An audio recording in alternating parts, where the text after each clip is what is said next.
J'ai toujours joué au foot. Et le football, pour moi, a toujours été très important. J'ai probablement passé beaucoup plus de temps sur le terrain de foot que jamais, plus qu'à l'école, plus qu'à la maison. Et vous savez, vous pouvez dire des choses comme j'ai l'impression que c'est comme une deuxième maison pour moi. Mais vraiment, pour moi, c'était comme ma première maison. C'était le seul espace que j'avais où je pouvais être pleinement moi-même, où je me sentais en sécurité, où je pouvais m'épanouir, où je pouvais faire des erreurs et apprendre d'elles. J'avais un coach qui était là, qui m'a vu et qui m'a permis d'évoluer et qui a cru en moi. Mais j'avais aussi d'autres personnes autour de moi, dans le club, qui me faisaient sentir que je comptais. C'était un espace où j'étais importante, où j'avais un rôle à jouer. Et j'avais ce sentiment d'appartenance à un lieu. Peu importait que ce soit sur le terrain, en tant que joueur important dans mon équipe, ou si c'était une personne au bureau du club qui me demandait d'inscrire quelque chose sur le tableau d'affichage. J'avais un rôle à jouer. Et il était important que je le joue. Et cela m'a vraiment influencé en grandissant. Quand j'avais 14 ans, quelque chose s'est passé et qui a changé ma vie. À 14 ans, mon coach est venu vers moi et il m'a demandé « Cécilia, je pense que tu serais un excellent modèle, une excellente coach. Souhaiterais-tu le devenir ?» Cela peut-être vous semble ne pas être quelque chose qui change la vie, mais si vous y réfléchissez, à combien de filles de 14 ans cette question est-elle posée?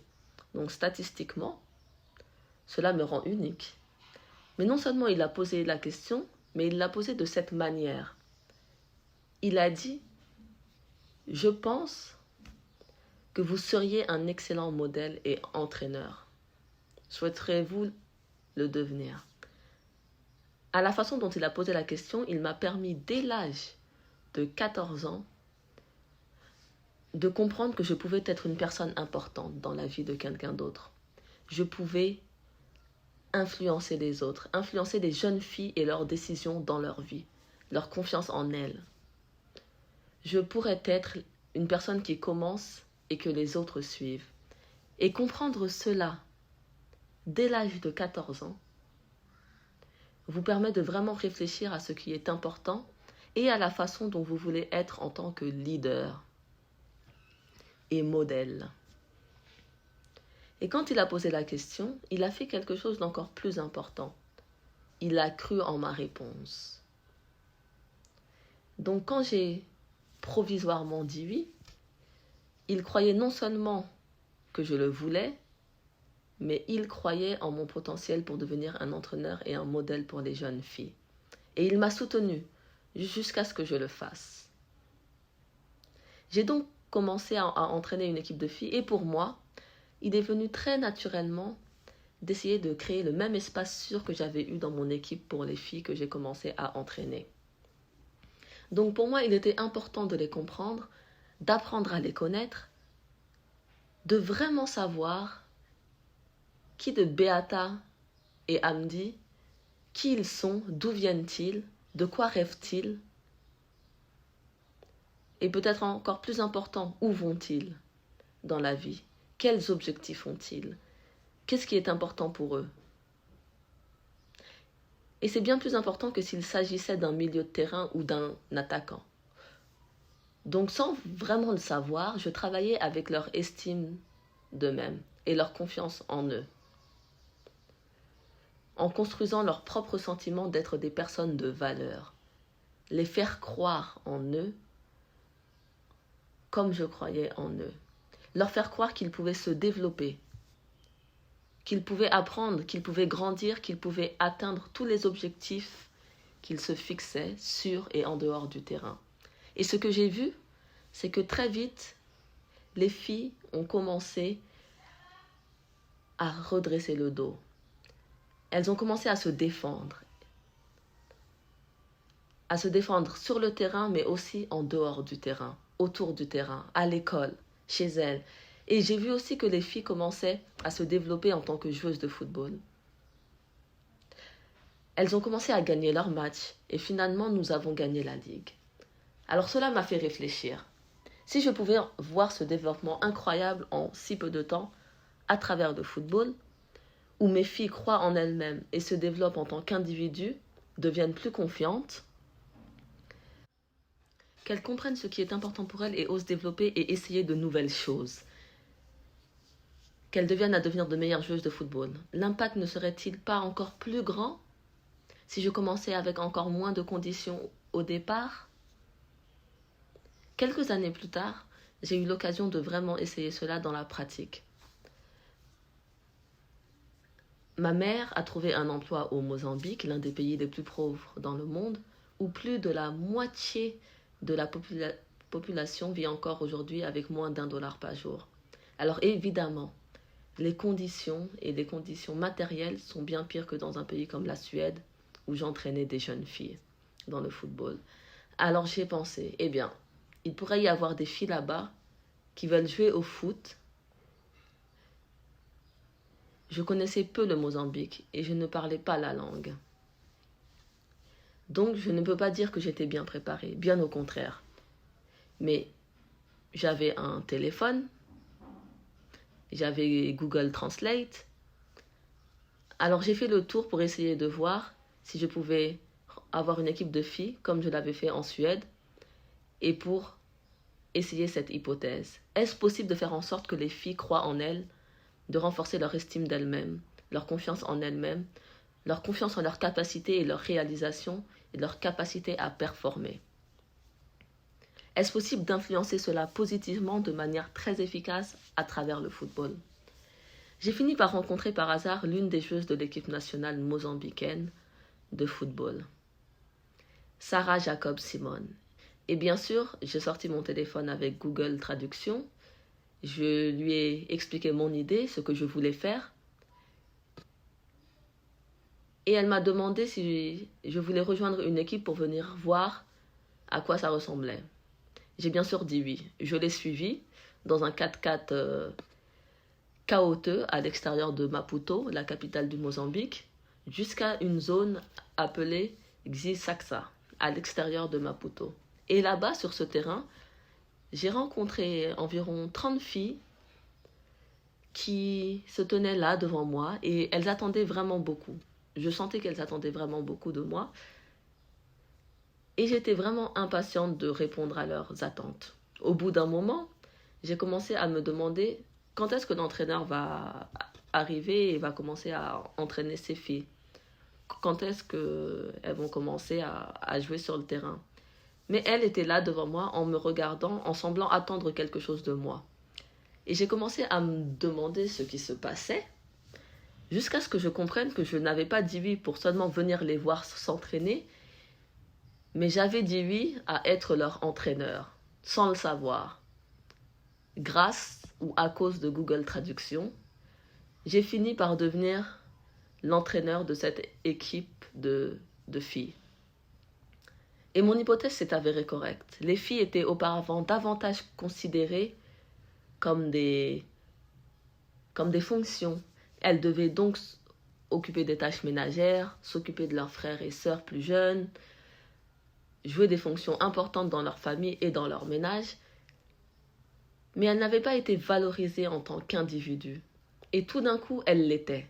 Elles étaient des individus précieux pour toute une équipe afin d'atteindre leurs objectifs. Et cela a eu un grand impact. Un impact direct sur leur estime de soi, sur leur confiance en soi.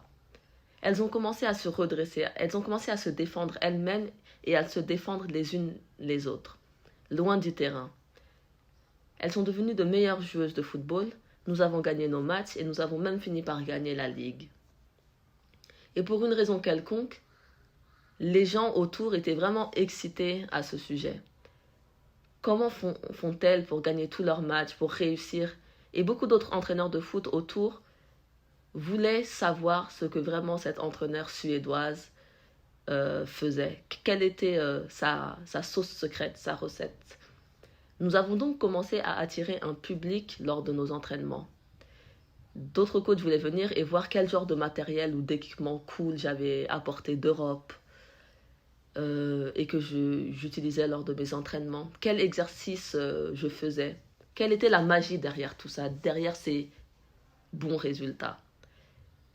Mais en venant, ils étaient tellement déçus.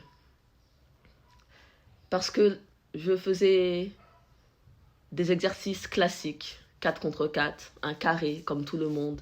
Et à première vue, ma séance d'entraînement n'avait rien d'impressionnant. Rien de nouveau, rien de différent. Mais une fois que la déception s'était estompée chez ce public et que nous avons commencé à parler et à discuter avec les coachs qui étaient venus me voir,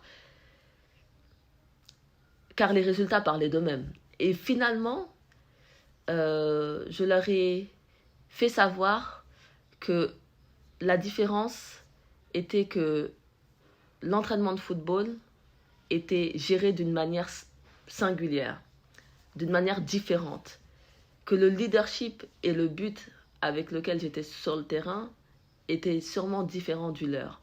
Mon objectif était de former des individus forts pour permettre à mes joueuses de grandir et de se développer en tant que footballeuses.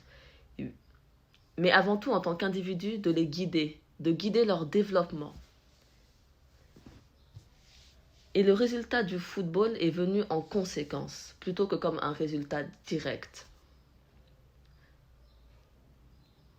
Une fois que nous avions terminé cette discussion, transmis que tout était vraiment dans le leadership, dans les facteurs de motivation en tant que coach, dans ce qu'il considérait comme important sur le terrain et en dehors du terrain, j'ai rencontré cet engagement et cette motivation énorme de la part de ces coachs. Ils voulaient se développer en tant que leader, afin de pouvoir travailler de la même manière que moi avec leurs filles. Mais en même temps, ils m'ont aussi parlé des défis auxquels ils étaient confrontés. Par exemple, l'un d'eux m'a dit, ma meilleure joueuse est tombée enceinte à 13 ans. Donc on ne marque plus autant de buts qu'avant, on ne gagne plus autant de matchs, forcément. Et c'est évidemment un problème pour un entraîneur de foot, non? Bien sûr, nous voulons gagner nos matchs.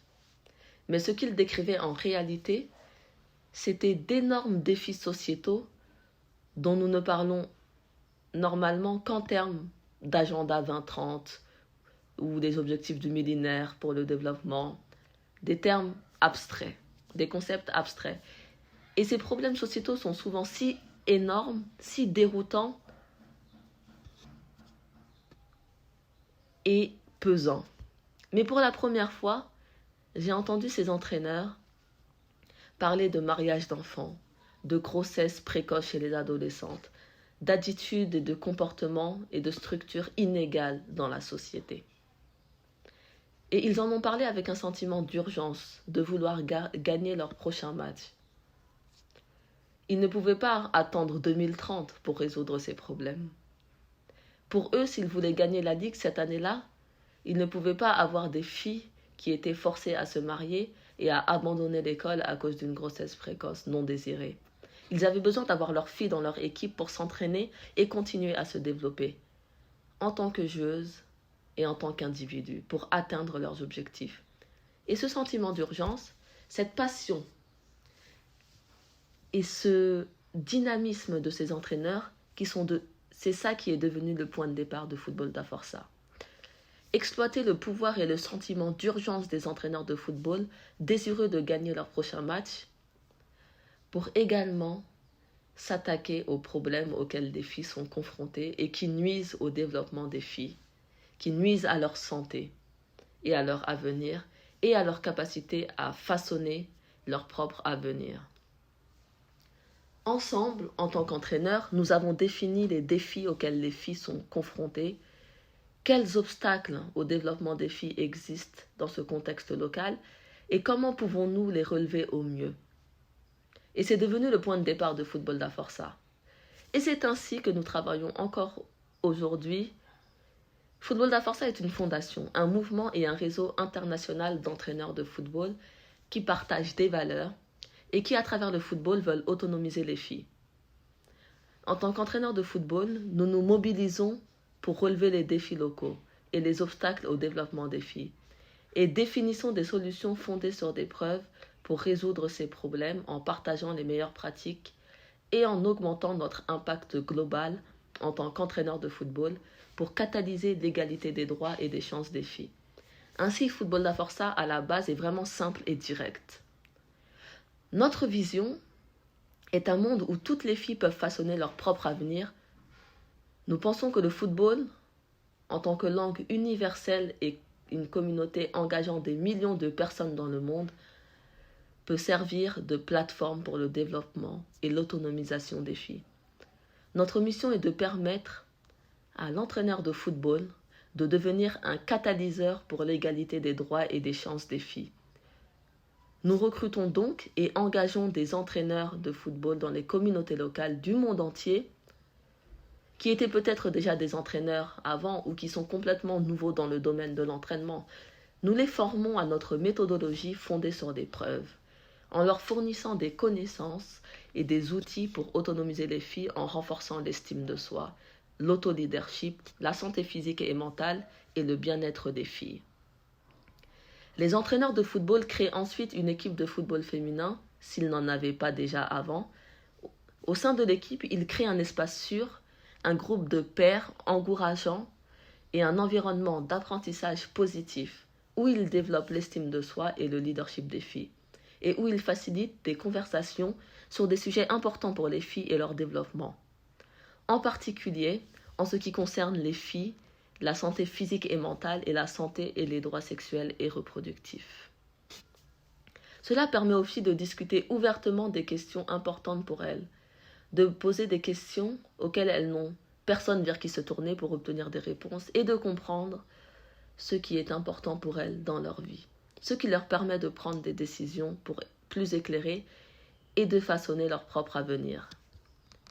Nos entraîneurs travaillent également dans leur communauté locale avec les parents des filles, les tuteurs et les autres parties prenantes locales qui influencent le développement et l'avenir des filles afin de changer les normes et pratiques néfastes qui empêchent aujourd'hui les filles d'exercer tous leurs droits. Et bien sûr d'avoir des chances égales de se développer. Cela permet aux filles d'obtenir le soutien, non seulement de leurs entraîneurs et de leurs équipes, mais aussi d'autres personnes importantes dans leur vie et dans leur communauté locale. De cette façon, davantage de filles pourront façonner leur propre avenir en commençant sur le terrain de football, puis plus loin dans la vie.